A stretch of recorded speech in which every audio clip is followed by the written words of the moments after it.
you.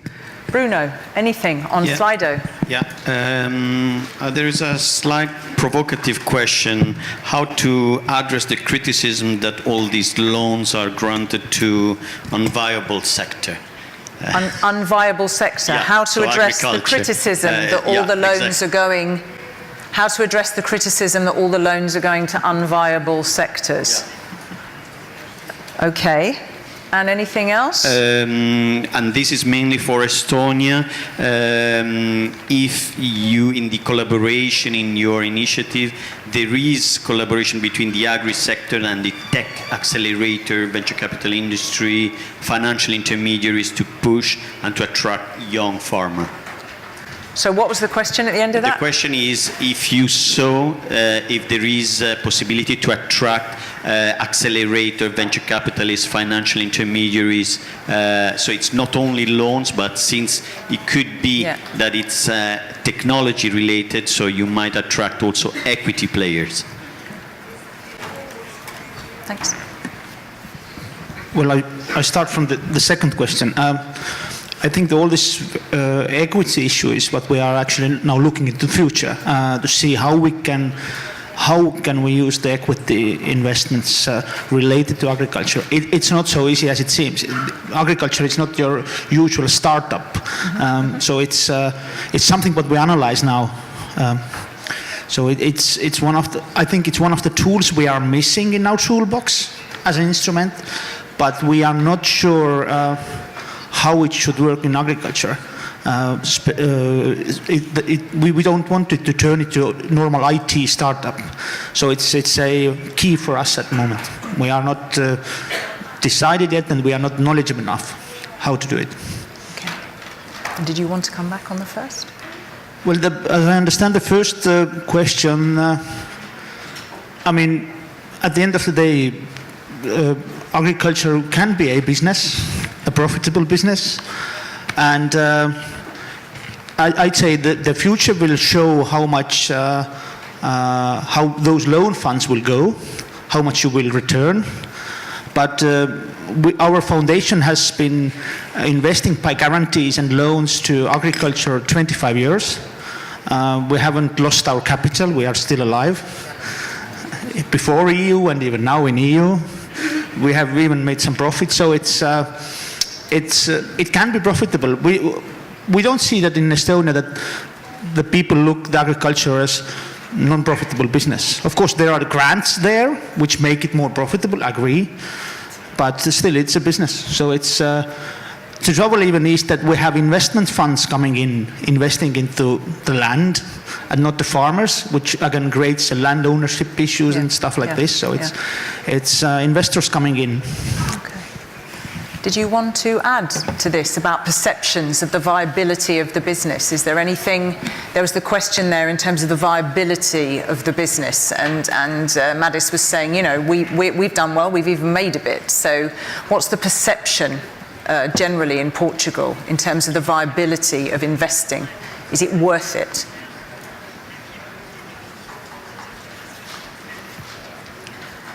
Alors, deux points sur ce sujet. Premier, le secteur agricole, c'est au Portugal le secteur économique qui a pu augmenter son valeur sur les autres, sur l'économie portugaise, plus que les autres secteurs économiques. Alors, c'est un secteur qui est bien réussi maintenant au Portugal. Et ça, c'est clair pour nous. La croissance du secteur agricole, c'est plus possible que des autres secteurs économiques. Où est-ce qu'il y a la perception que c'est un secteur avec plus de risques?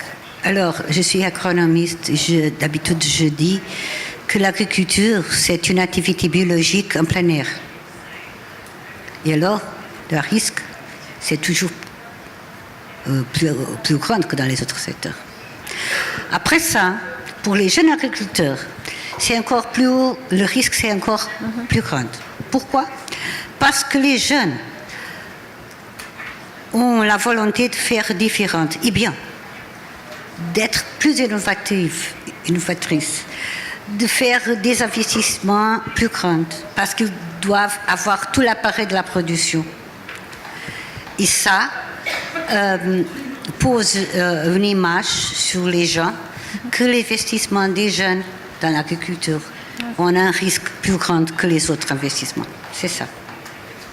C'est vrai, mais ce n'est pas totalement vrai. C'était une activité particulièrement risque, avec un risque particulier, mais c'est une activité de succès. Ça, je suis sûre. J'ai 40 ans de fonds, alors je sais ce que je le dis. Thank you. Very interesting answer. I didn't know, because I sat next to a fabulous Portuguese agronomist at lunchtime. I didn't know if I'm putting the spotlight on you. No, look, you're going, don't look at me. Okay, but anyway, thank you for that very interesting private conversation over lunch. We'll leave it there. So, there's another thing from Slido? Great, there's go on. another question. I love the way you keep tapping the microphone. It's hilarious. Just to attract your attention. Okay. All right. This is for Madis, maybe to expand a little more on your process. Is the loan received by the farmer disbursed by your foundation or by the bank? And can you explain the journey of the farmer? What's that relationship between you and the bank? Thanks. Very shortly. Yes, we are lending directly to farmer. And in the case of co-lending, what I mentioned with the bank is simply that we look at the project together with the bank, but it's two separate loans legally. Right. So the idea is that the bank can loan in their requirements, usually shorter loan, and we will make the longer loan, but we look this project together technically, but they are two separate loans. So it's and as a process, I think in the best cases it takes maybe 2 weeks. In very, very complicated deals with the banks, it might take 8 months. I mean, it's a business, you have to do your due diligence and stuff like this. But it still sounds maybe complicated, but it's very fast process. And what we are surprised is that banks are ready to discuss with us the investments into those certain companies. It even seems so that because we are so small country, that banks are looking if we are ready to invest, and then they are ready to invest. So they use us a bit very informally, but still they use us as an organization a bit as an analytical tool to see that are we ready to go, then they are also coming. But we usually separate all the let's say the deal itself. But for farmer it looks a nice deal with the two separate loans, but they look logical. Okay, and just to complete this question on the narrative aspect, so you sort of spoke that with you it's more rapid, the banks, the due diligence and so on, but in terms of sort of time consuming, and because right at the outset, you've always got this issue, we need streamlining, we don't want things to be complicated, there isn't the time, it can put people off. Is there a huge demand time-wise from the part of the farmer in this whole process, or is it very much in stages and then the rest goes on behind the scenes to get to that point?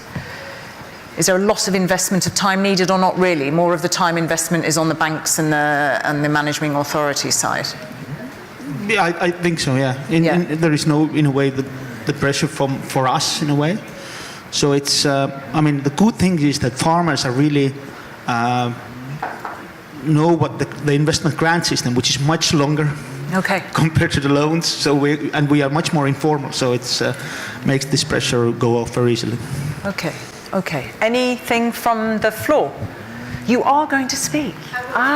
Because I haven't made you, you see. So now you have some breathing space. So thank you very much. The microphone is here. Please say who you are. I will. You did force me a little bit. I did. Good afternoon, everyone. I'm Isabel Basto. I represent the Portuguese agricultural cooperatives. My question does not have anything to do with what we spoke over lunch, unfortunately, but it does have to do with perception. And it's one of the things that was debated before, which is for the farmer or for the cooperative. When you are asking for the use of such a financial instrument, and this should be together with a subsidy. Let's say the idea is to have them hand in hand. They are to be used together, not separate as instruments. So do you, as managing authorities or linked with the design of the financial instruments, see this as something that could be possible in the future? In the sense a farmer or a cooperative goes and asks for the subsidy, does the claiming, and asks for a financial subsidy at the same time. How does this actually work? Because it's very beautiful to say you do one and do the other. But for a farmer, it's not that easy to take the time to do one and then take the time to do the other. We're all talking about people who are not very knowledgeable. Okay. And I speak for myself. Whenever I have to go to the bank as a farmer, it's more complicated than actually going to my vineyard and do a treatment. So how does this actually transform into reality? Thank you. Okay. So, do you have a mic? Do you have a mic? Ah, thank you. Merci. Je crois que j'ai bien compris votre question. La question, c'est s'il est possible. Maintenant, les agriculteurs au Portugal, comme vous savez, ont principalement, pour les FEADER, des subventions à fonds perdus. Au secteur agricole, il n'a pas d'habitude au Portugal des aides au FEDER, oui, mais à FEDER, il n'y a pas d'habitude des aides remboursables. Et des aides sur la banque, c'est beaucoup plus difficile, comme vous savez, parce que les banques au Portugal, prioritairement, ils ont des emprunts pour court terme et non pas des loans de long terme. Alors, votre question, si je le comprends bien, c'est il va dans la prochaine programme, il va avoir aussi, bien sûr, des aides, je crois, des aides à fonds perdus, des subventions. Mais c'est indispensable, à mon avis, qu'il y aura aussi des aides sous la forme d'instruments financiers. Comment faire la combination de ces deux formes d'aide? C'est votre question. Il sera plus facile comme nous pouvons le faire maintenant. Les gens doivent choisir une typologie d'aide ou l'autre, et ne pas faire les deux, accomplir les deux typologies. Et pourquoi? Parce que c'est difficile de le faire quand nous avons un levier maximum d'aide. Alors, si un agriculteur a déjà une aide pour le PDR, pour le FEADER normal, c'est difficile de faire le calcul et de faire l'alliation entre l'aide que l'autorité de gestion a donnée, au levier de l'aide que l'autorité de gestion a donnée à l'agriculteur et l'aide que, sous la forme d'un instrument financier, alors l'aide équivalente, si vous voulez, doit être calculée et alors faire joindre les deux pour avoir le maximum d'aide que les règlements permettent. Mais je crois qu'avec le projet pilote que nous sommes en train de faire, nous pouvons étudier comment approfondir ce mécanisme dans l'avenir parce que les deux seront, pour moi, à mon avis, la forme plus agréable et plus soutenable pour les agriculteurs. Okay, so anything else to add? Yes, please. Yeah, just maybe I add, Yeah. using the position that I'm not public official anymore, I can maybe comment what, as I understand this question, what we have in Estonia. I hope Commission is not making a note here, but I'd say our farmers are, in accounting-wise, so knowledgeable, so whatever requirement you throw at them, they will redesign their companies. I mean, because we have rather large units, they are run like businesses, so all those requirements, what you do for a grants, they can read it, they can redesign their companies to get more grants or whatever. So we are dealing with the businesses here. There is, I don't know if it's fortunate or unfortunate, but they are accounting-wise very, very clever, and they they can muscle you a lot, also in courts. So it's much more different business in Estonia. Anyone else from the floor? Anyone else? Bruno, you didn't tap, so I assumed you didn't need my attention. Okay. Anything last word? Have you said everything that you... Oui, c'était bien for you, sir? Yeah? Okay, so look, isn't that funny? You had a huge morning without a break, and now you've got a tiny session and a break.